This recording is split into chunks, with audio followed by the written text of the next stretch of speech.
பெரியம்மா, நீங்க ஏன் இப்படி பண்றீங்க? தயவு செய்து சாப்பிடுங்க. பாருங்க, நீங்க சாப்பிடலன்னா அப்புறம் நாங்களும் யாரும் சாப்பாடு சாப்பிட மாட்டோம். போதும். இந்த மாதிரி நாடகம் போடணும்னு அவசியம் இல்லை. நான் முடிவு பண்ணிட்டேன். நான் நாளை காலை இந்த வீட்டிலிருந்து போய்விடுவேன்.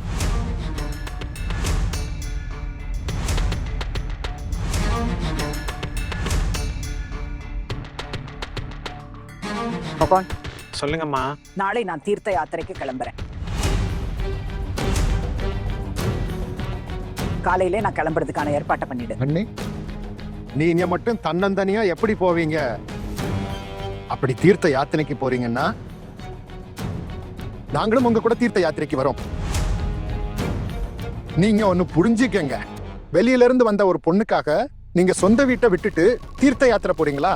அப்படி யாராவது போகணும்னா அது அங்க பொண்ணு தான் போகணும். அர்ஜுன், சொல்லுங்க. நாங்க ரொம்ப பொறுத்தாச்சு. அவ அன்னிக்கிட்ட பண்ணது இருக்கே, அதை பத்தி இப்ப பேசக்கூட எதுவும் இல்லை. சீச்சி, எங்கும் முகம் காட்ட முடியாத மாதிரி பண்ணிட்டா. அக்கா வரக்கூடாதுன்னு சொல்லியும் வந்துட்டா. அட வந்ததுதான் வந்தா, கேஜிலேயும் ஏறிட்டா. நம்ம வீட்டு மருமக ஆட்டம் ஆடுவான்னு எல்லாருக்கும் தெரிய செஞ்சிட்டா. வெக்கங்கட்ட பொண்ணு. இனி என்ன ஆக போகுதோ?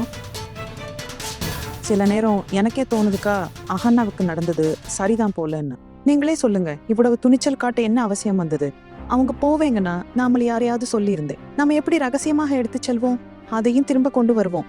இப்படி பண்ணினா இதுதான் நடக்கும் இல்லையா? சரியான முட்டாளா இருப்பா போல. ஆனா இந்த எல்லா தப்புக்கும் காரணம் மிஷ்டி தான். மிஷ்டியை நல்லா திட்டி விட்டுட்ட. இப்பெல்லாம் தேவைக்கு அதிகமாவே பேச ஆரம்பிச்சுட்டா. அக்கா, நீங்க கொஞ்சம் அமைதியா இருந்து யோசிங்க. இதுல அஹானாவோடது என்ன அவ்வளோ பெரிய தப்பான்னு? அவ ஒண்ணும் அவளோட இஷ்டத்துக்கு போகலையே.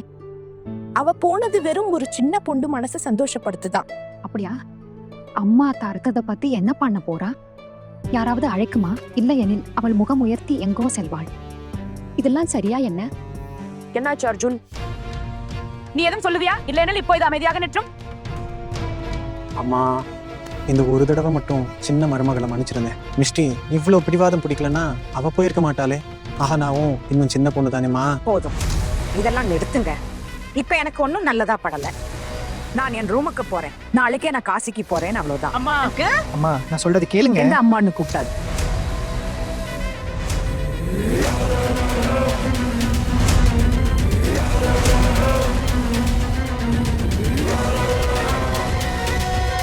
உன் பேச்சை நான் கேட்கவே விரும்பல அர்ஜுன். அம்மா, இதுல என்னோட தப்பு என்ன? நான் ஆபீஸ்ல இருந்து நேரா விழாவுக்கு தான் வந்தேனே. எனக்கு கொஞ்சம் தெரிஞ்சது ஆகனா அங்க இருக்கும். அர்ஜுன், நீ இதை பத்தி ஒன்னும் பேசாம இருக்கிறதே நல்லது. அன்னைக்கே உங்ககிட்ட எத்தனை தடவை சொன்னேன், இந்த கல்யாணம் பண்ணாதன்னு. ஆனா நீ ஒரு வார்த்தையும் கேட்கல. இந்த பொண்ணு இருக்காளே, எவ்வளவு நேர்மையா அப்பாவியா நடிக்கிறாளோ அவ்வளவு நேர்மையா அவ கிடையாது.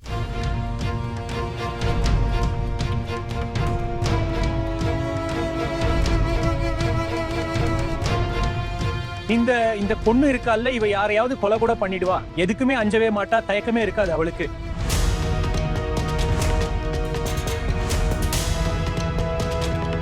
இவளாலதான் நம்ம வீட்டு பிள்ளைங்க கெடுறாங்க. உனக்கு இன்னும் ஏன் புரியல? பாரு, இப்பவாது புரிஞ்சிக்க. இப்போ இந்த அடுத்த வீட்டு பொண்ணால பெரியத்தை இந்த வீட்டை விட்டு போக கூடாதுல்ல?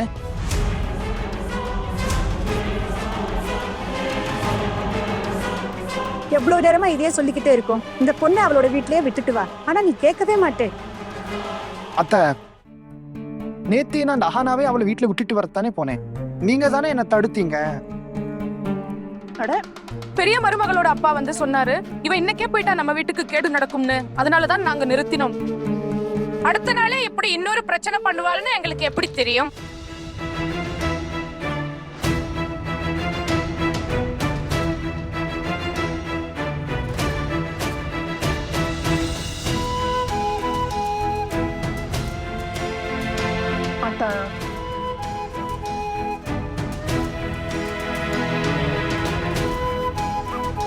நீங்க எனக்கு உங்கள் கருவியில 9 மாசம் வளர்த்து கொள்ள.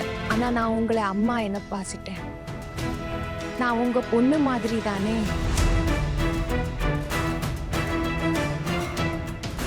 ஆனா நான் மகள்களிடம் ஏதேனும் தவறு நடந்தால் புரிய வைக்கணும், சொல்லி கொடுக்கணும். இப்படி கோவத்தை காட்டி வீட்டை விட்டு போறேன்னு சொல்ல மாட்டாங்க. அத்தை, தயவு செய்து ஒரு தடவை என் பேச்ச கேளுங்க, ஒரே ஒரு தடவை. அந்த அக்காவோட அப்பா சொன்னாரு, நான் இந்த வீடு விட்டு போனா என் கணவருக்கு கெடுதல் நடக்கும்னு. ஆனா நீங்க உங்க மகனோட என்னோட உறவை துண்டிச்சிட்டீங்கன்னா அதுல எந்த கெடுதலும் வராது.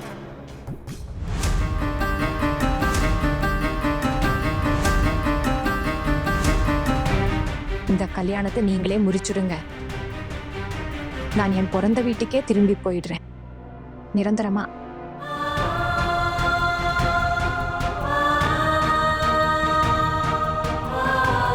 எனக்கு வேற எதுவும் வேணாம் அத்தை. இது நடந்தா எல்லாம் சரியாகிடும். அப்படிதானே அத்தை?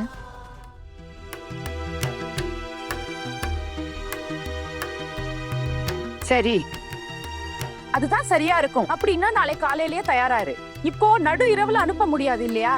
அர்ஜுன் கேட்டுக்க, நாளைக்கு காலையில முதல்லயே இந்த ராசி இல்லாதவளை அவளோட வீட்டுல விட்டுட்டு வா. அது ஓ மனைவிக்கே இங்க இருக்க விருப்பம் இல்ல. அக்கா கேட்டீங்களா? இவ அவரோட வீட்டுக்கிட்டே போயிடுவாளாம். அதனால நீங்க வீட்டை விட்டு போற பிடிவாதத்தை விடுங்க. சின்னவளே, நான் இவளோட முகத்தையே பார்க்க விரும்பல. அரே அக்கா, இந்த குருநாச சனி முகத்தை நீங்க பார்க்கவே மாட்டீங்க. அம்மா, ஒரு முறை குளிர்ச்சியான மனதுடன் நினைத்து பாருங்கள் ப்ளீஸ். அம்மாங்கிறவங்க மன்னிப்போட ரூபம் தானே.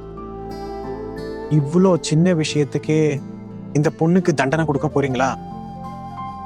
உங்க மனசு ரொம்ப பெருசு, எனக்கு தெரியும். கோகோன் ஒரே விஷயத்த எத்தனை முறை சுழற்சி செய்து சொல்ல போறான். உன் அம்மா சொன்ன சொல் மாற மாட்டான்னு உனக்கே தெரியும். ஒரு முறை நான் சொல்லிட்டேனா நான் இந்த வீட்டை விட்டு போயிடுவேன். அதுவே எனக்கு முடிவு.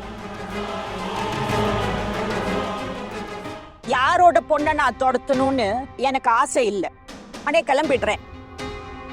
நான் ஒரு முறை போயிட்டா இந்த வீட்டுல யார் இருக்காங்க யார் இல்லைன்னு எனக்கு கவலை இல்லை. அர்ஜுன் அவன் வாழ்க்கையை ஏற்கனவே கெடுத்துக்கிட்டான். இப்போ என்னால எதுவும் செய்ய முடியாது. இதுல நான் தலையிடவே மாட்டேன். நான் ரொம்ப அவமானம் தாங்கிட்டேன். இனி முடியாது. நீங்க இப்படி வீட்டை விட்டு போறீங்க? அதுவும் இந்த பொண்ணால? இவ உங்களை வெளியே அனுப்புவாளா? இப்படியே எப்படி இருக்கலாம் அண்ணே? என்னை யாரும் வெளியேத்தல. நான் என் மனசுக்கு பிடிச்சுதான் போறேன். நான் யாரையும் வெளியேற்றவும் இல்லை. யாருக்கு தங்கடுமோ தங்கட்டும். ஆனா நான் இந்த வீட்டை விட்டு போயிடுவேன்.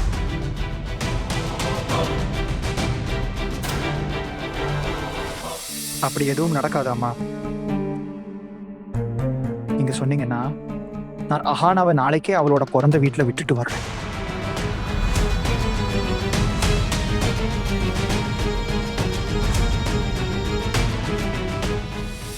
இப்பவே நான் கூட இப்பவே ராத்திரியில கூட விட்டுட்டு வரேன்.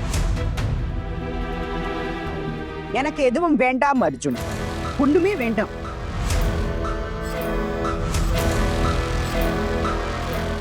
சரிங்கம்மா, எனக்கு புரிஞ்சது.